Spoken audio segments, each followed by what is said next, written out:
ay ipinagkanulo sa mga higanteng puwersa na nais kumontrol hindi lamang sa ekonomiya ng bansa, kung hindi sa buong mundo. Ito po ang imperialistang Estados Unidos. Sa Pilipinas, pinapasok po ang siyam na deklaradong EDCA sites. Subalit, ang sinabi ng kanyang kapatid, 25, itinago ang 16 na base militar ng mga Amerikano. Ano ang ibig sabihin nito? Ang tawag po dyan ay imperialistang proxy war na tayong mga Pilipino ang gustong ipambala sa kanyon laban sa mga kapitbahay nating mga bansa. Ang malungkot nito, ang kinabukasan natin at ng ating mga apo ay isinanglana hindi lamang ang ating kaluluwa, kung hindi pati ang kinabukasan ng buong sanlibutan. Dahil kapag pumutok ang gerang ito, hindi po ito katulad ng gera nung Second World War. Ang gerang ito ay tinatawag na pandaigdigang digmaang nuklear. Ano po ang ibig sabihin? Ito po ay ang Dongfeng 5B. Ito po ay sandatang nuklear ng bansang China. Ang puwersa po nito ay 5 megaton. Ang ibig sabihin po nun, 10 kilometro hanggang 5,000 ang kayang maabot kung ito ay itututok sa base militar na tinatawag na EDCA sites. Isinubo tayo ng gobyernong ito nang hindi tayo kinukonsulta na gusto ba natin ang gera? Gusto ba natin ang mga EDCA sites na ito? Kanina, maraming sektor na nagsalita. Mahal ang bigas! Mahal ang tubig! Mahal ang kuryente! Pero mas mahal ang paparating na digmaan kapag napikon ang mga bansa na inapilit na inaaway sa ilalim ng imperialistang proxy war. Walang kaaway ang Pilipinas.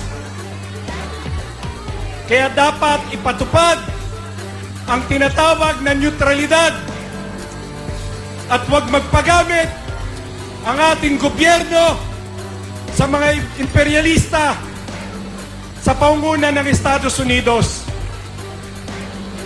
Magbibigay po ako sa inyo ng example. Tingnan nyo po ng maigi. Kapag sinabi ko na detonate, tingnan nyo po. Tingnan nyo po ng maigi ang bilang.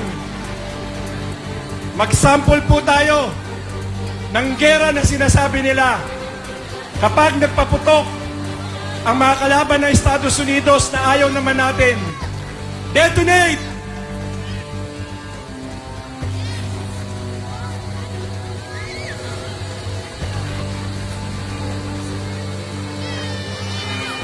Yan po ang estimated casualty. Dito po sa Lalo Airport, Cagayan. Yan po ang estimated na mamatay. 47,310. Ang mga masusugatan ay 132,780. Estimate pa lamang po yan sa isang base militar ng EDCA. Kahit na ikaw ay supporter ng mga Marcos, ng Robredo, Duterte, hindi kayo makakaiwas. Hindi tayo makakaiwas sa kapahamakan na dala ng EDCA na ito. EDCA site number 2, detonate!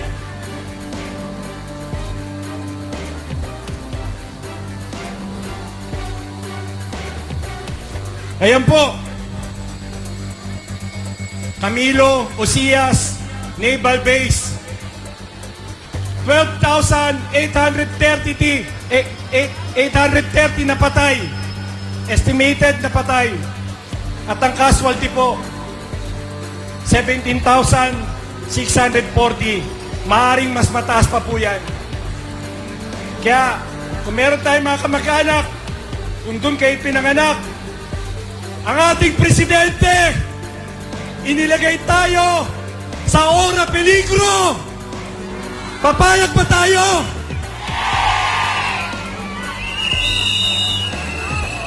EDCA site number 3, detonate! Camp Melchor de la Cruz, Gamu, Isabela, 132 deaths, estimated deaths. Mga nasugatan, maring nabulag, napaso ang balat, hindi nakahinga ng maayos dahil sa radiation, 371. Walang gamot, walang transportasyon, walang ospital. Paano ang mga nasugatan? Kandidato rin sila sa kamatayan, bunga ng proxy war na ito.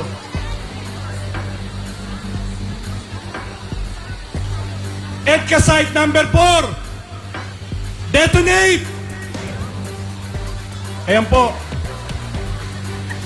Sino po ang mga taga Nueva Ecija? Taas po ang kamay. Papayag ba kayo? Ang ating presidente ay papatayin ang ating mga kamag-anak sa lugar na ito. 112 deaths, estimated deaths, sa isang pindot na hindi man lang natin nais, na hindi man lang kayo kinonsulta. Ito po'y isang klaseng bomba lamang. EDCA site number 5, detonate!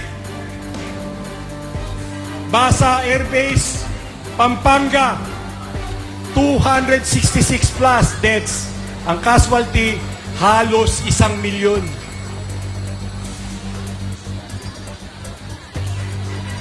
Sino mga taga Pampanga rito? Dapat simulan nyo na ang marcha! Dapat simulan nyo na ang pagkilos!